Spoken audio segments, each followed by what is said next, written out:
بسم اللہ الرحمن الرحیم۔ عورت کی آواز اگرچہ سطر نہیں ہے مگر بوقت ضرورت وہ غیر محرم مرد سے گفتگو کر سکتی ہے یا فون سن سکتی ہے، مگر یہ بھی حقیقت ہے کہ اس کی آواز میں کشش ہوتی ہے، اسی لیے فقہاء نے عورت کو اذان دینے سے منع کیا ہے، کیونکہ اذان خوشحال خوانی کے ساتھ دی جاتی ہے، اس سے فتنہ پیدا ہونے کا خطرہ ہے۔ اس کا ثبوت اس بات سے ملتا ہے کہ ایک ریڈیو اناؤنسر کے کئی نادیدہ عاشق ہوتے ہیں۔ آواز کا جادو بھی اپنا اثر دکھاتا ہے، اس لیے غیر محرم سے بات چیت کے دوران مناسب لہجے میں بات چیت کرنے کا حکم دیا گیا ہے۔ جو عورتیں مجبوری کی وجہ سے خرید و فروخت اور لین دین کا کام کرتی ہیں وہ بہت خطرے میں ہوتی ہیں۔ دکاندار، درزی، جیولرز، منیاری والا، ڈاکٹر اور حکیم سے بہت محتاط انداز میں بات کرنی چاہیے۔ مرد لوگ تو پہلے ہی عورت کو شیشے میں اتارنے کے لیے تیار ہوتے ہیں۔ اگر کوئی عورت ذرا سا ڈھیلا پن دکھائے تو بات بہت دور نکل جاتی ہے۔ جیولرز کا کام تو ویسے بھی زیب و زینت کے متعلق ہوتا ہے۔ کئی عورتیں انگوٹھی اور چوڑیاں خرید کر مرد سے کہتی ہیں کہ پہنا دیں۔ جب ہاتھ ہی ہاتھ میں دے دیا تو پیچھے کیا رہا؟ ڈاکٹر یا حکیم کو بیماری کے متعلق کیفیات بتاتی ہوں تو نہایت احتیاط برتی جائے، ایسا نہ ہو کہ جسم کا علاج کرواتے کرواتے دل کا روگ لگا بیٹھے۔ کئی ڈاکٹر حضرات مریضہ کا علاج کرتے ہوئے خود مریض عشق بن جاتے ہیں۔ بعض لوگ اپنی نوجوان بچیوں کو مرد استاد کے پاس ٹیوشن پڑھنے بھیجتے ہیں یا انہیں ٹیوشن پڑھانے اپنے گھر بلاتے ہیں۔ دونوں صورت میں نتائج برے ہوتے ہیں۔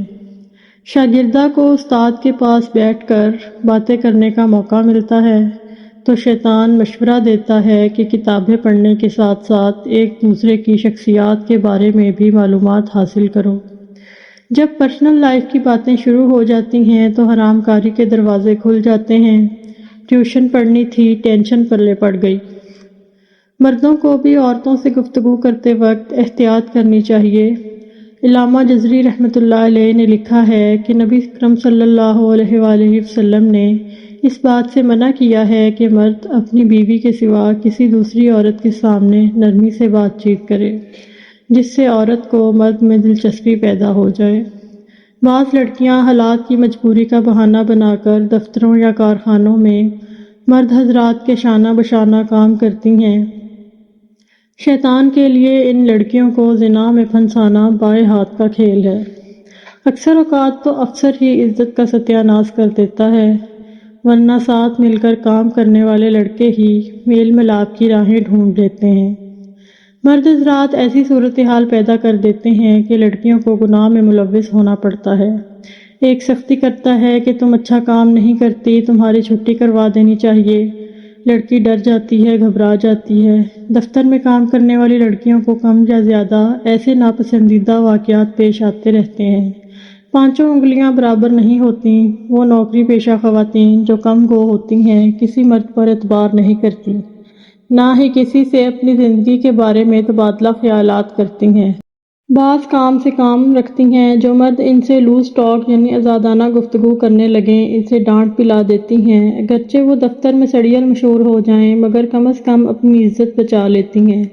غیر محرم سے باتیں کرنا بھی زنا کے اسباب میں سے ایک بڑا سبب ہے، اس لیے قرآن مجید نے حکم دیا ہے کہ عورتوں کو اگر انہیں کسی وقت غیر محرم مرد سے گفتگو کرنے کی ضرورت پیش آ جائے تو اپنی آواز میں لوچ اور نرمی پیدا نہ ہونے دیں، نہ ہی پرتکلف انداز سے چبا چبا کر اور الفاظ کو بنا سنوار کر باتیں کریں۔ ارشاد باری تعالیٰ ہے کہ اور نہیں چبا چبا کر باتیں کرو کہ جس کے دل میں روگ ہو وہ تمنا کرنے لگے اور تم معقول بات کرو۔ عورت اگر پردے کی اوٹ میں بھی بات کرے تو آواز میں شیرینی اور جاذبیت پیدا نہ ہونے دے بلکہ لب و لہجہ خشک ہی رکھے۔ ایسے لگی لپٹی باتیں جن کو سن کر مرد کی شہوت بھڑکے ان سے عورت کو اجتناب کرنا ضروری ہے۔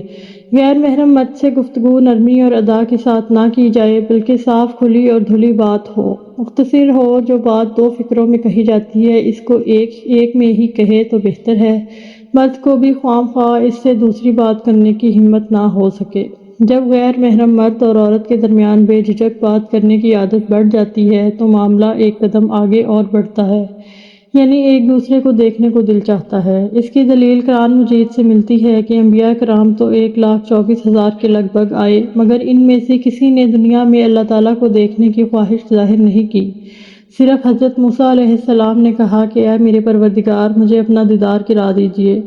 مفسرین نے لکھا ہے کہ چونکہ حضرت موسیٰ علیہ السلام کوہ طور پر رب کریم سے ہم کلامی کے لیے جایا کرتے تھے، لہٰذا کلیم اللہ ہونے کی وجہ سے ان کے دل میں محبوب حقیقی کو دیکھنے کا شوق پیدا ہوا۔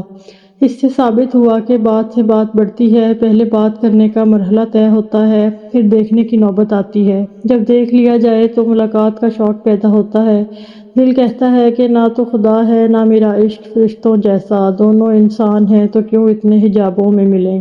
جب حجاب اتر جاتا ہے تو میل ملاپ کا سلسلہ شروع ہو جاتا ہے، جس کا نتیجہ ذلت اور رسوائی کے سوا کچھ نہیں ہوتا۔